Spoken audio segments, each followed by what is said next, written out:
Last week, my 3-year-old great-grandson said, "Opa, tell me about the birds and the bees." So after a couple of minutes, he kind of got bored with that, went back playing his Legos. He looked back over his shoulder and he said, "I thought the birds and the bees flew." Mr. Toastmaster, ladies and gentlemen, fellow Toastmaster, and honored guest.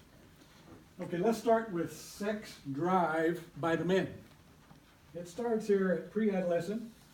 It peaks off at 18 years old, and then it goes down after that.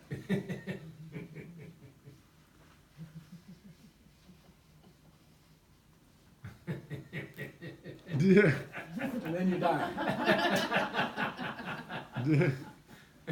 Now, I'm going to have to draw a few things here. I need to draw the women's anatomy. But first I'm going to tell you the correlation of the sex drive with testosterone. We men have testosterone. You women, if you really knew how crazy we got with testosterone, you wouldn't believe us the rest of your life. So this is testosterone. Some say it goes down after certain years. Recent studies say actually at age 32, and about 10 years ago it was age 36. So it's starting to go down here, starting to go down here.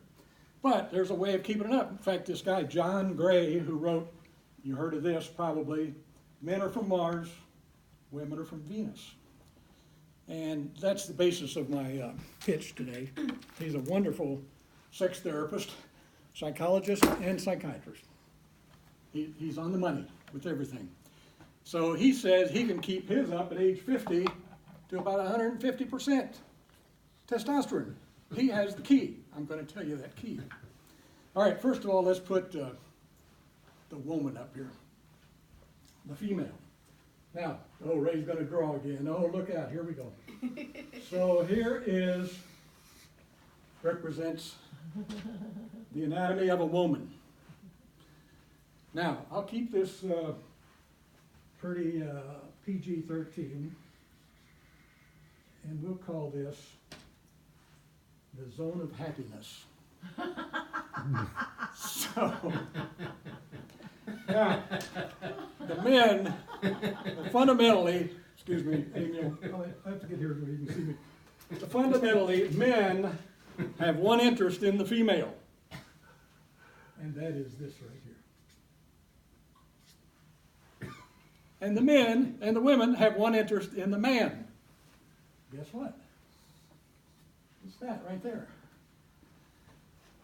Now this is kind of a opposites attract. It's a dichotomy. I mean, how are you going to get there? It's like stalemate. Now why would God create something like this? Well, she knew what she was doing.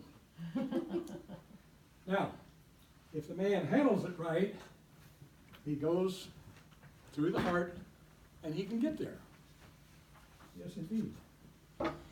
And the woman, if she handles it right, and she can get there by allowing the man to increase her oxytocin. The man works on the testosterone, the women work on the oxytocin. So how do you build those up? Now I said that typically it goes down over the years, but there's a way of keeping testosterone up and oxytocin for the women. It's real simple. It's relationship is all it is. So let's go to the next step here and discuss what it takes for the man to get to the heart of the woman. It's very simple. Let her talk. Number one. Number two, show her that she's protected. Show her you support her, you help her, you're there. You're always there for her. She just wants this little embrace of security.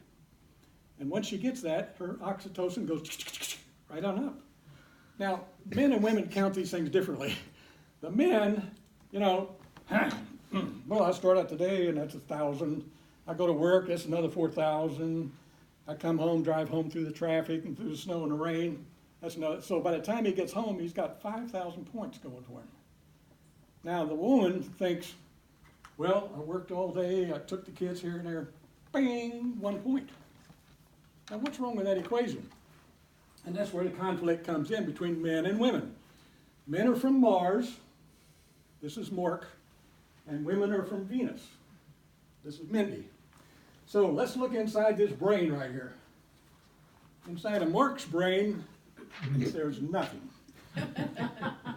Now, if you look real close, though, in fact, according to Marvin Minsky at MIT years ago, 1970, he wrote a book called The Societies of the Mind.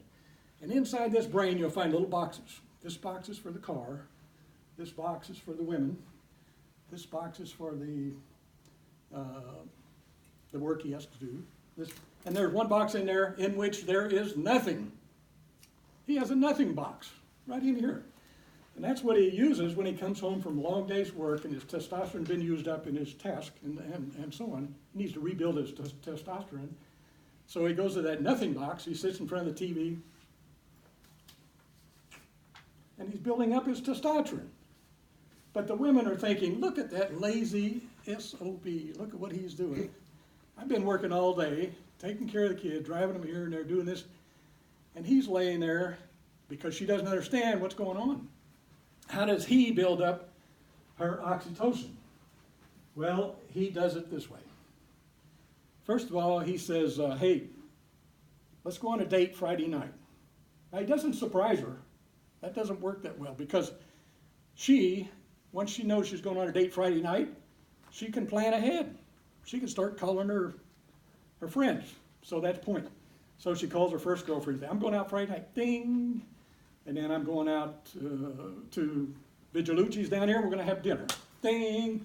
So she builds up her points that way. She builds up her oxytocin that way. Now, let me go back to this for just a moment here, this testosterone. Testosterone has a mind of its own.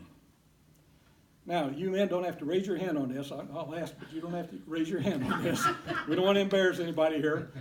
But in the morning is that typical testosterone rush. Tits hut. All right. So this is when the woman hears those three famous words. Honey, you awake? So the secret is to give and take. The secret is if you want something from your spouse, I'm keeping this all in the realm of marriage, by the way. When I talk about outside the marriage, that'll be a lecture next week. So within the realm of marriage, it's give and take. The man has to, in order, if he wants this, the man has to go this way. He has to make a date. He has to treat her nice. He has to acts of kindness, many acts of kindness. Bring one rose home. Not 12 roses at one time. One rose 12 times. Ding, ding, ding, ding, ding, ding, ding. You know, that's where he gets the points. So that's the bottom line. You have to give something. You have to get something, you have to give something in the relationship. And that'll keep the relationship going a long time. So there's good sex, and there's great sex, and there's awesome sex. Thank you.